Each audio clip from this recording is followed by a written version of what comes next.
Secrets to helping kids use phones the right way. Hey everyone, today I want to share something that I know a lot of parents are wrestling with. How do we help our kids use phones in a healthy way? Honestly, when kids get too caught up in social media on their phones, it's not just about time, it can really affect their hearts and health. I came across this amazing article from a parenting expert, and I want to retell it to you in my own words. With all the genuine feelings I have, I hope after listening, we can figure out together how to pick the right phone for our kids and set some smart boundaries so they can enjoy it while staying happy and healthy. First off, let me highlight the key points that really hit home for me. Phones are a big part of modern life, no doubt, but they come with downsides that as parents need to think about. Smartphones are super convenient, but sometimes they're almost too much for kids. And the biggest takeaway? Both kids and us grown-ups need clear limits on phone use to keep life balanced. Alright, let's dive into the details now. The downsides of phones for kids, when tech isn't just a friend. Guys, let's be real, phones are awesome in so many ways. They help our kids stay connected with us, learn new things, or even unwind a bit. But alongside all that convenience, there are some downsides that honestly keep me up at night. First up, social media. My kid, and I bet a lot of yours too, grabs the phone and just dives into TikTok or Instagram for hours. I read that when teens overuse social media, it can mess with their mental health.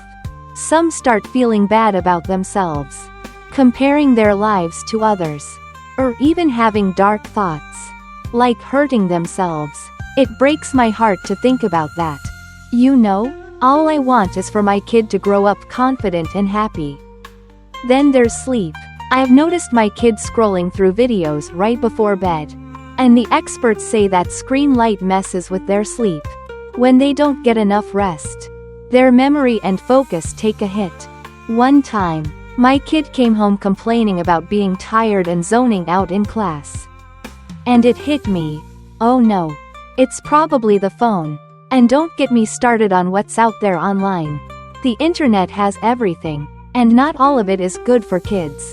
I worry they'll stumble across stuff they shouldn't see or start digging into things they're not ready for without us there to guide them. Sure, phones aren't the only way they can find trouble.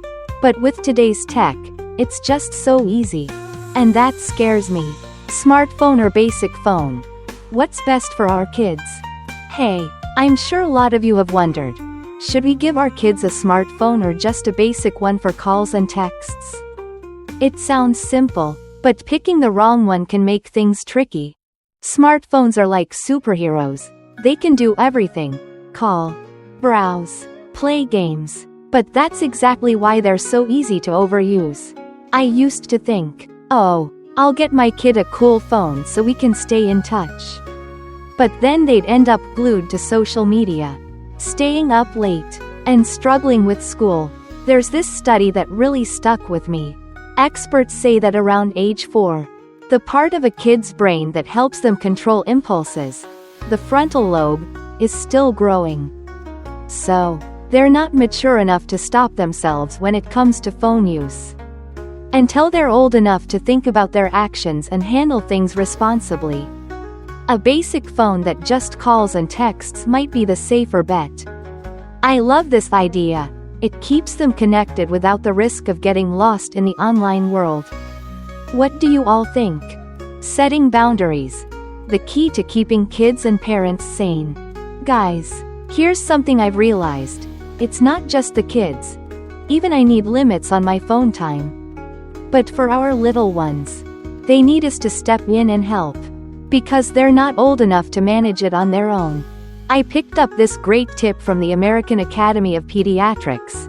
Every family should have a clear plan for phone use. For example, no phones during meals so we can actually talk to each other. And the bedroom? A total no-screen zone, so they can sleep peacefully without distractions. They also say we need to make sure phones don't cut into their sleep and that they get at least an hour of physical activity every day.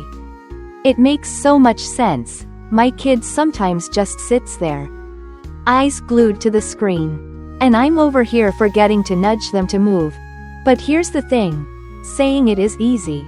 Doing it is hard. Some kids feel this constant pull to grab the phone, almost like an addiction. I've heard parents share tricks that work wonders, like keeping the phone at night or only handing it over after homework and chores are done. Some even disconnect the Wi-Fi or change the password. I've tried a few of these. And honestly, it's been a game changer. My kid's slowly getting used to not relying on the phone all the time. Closing thoughts. Hey everyone, I'm not sharing this to scare anyone. I just really want our kids to grow up strong and happy. Phones aren't the enemy, but how we let our kids use them is what matters. I hope these thoughts give you some ideas to try out at home. If any of you have cool tips of your own, please share them with me. I'm always eager to learn how to be a better parent.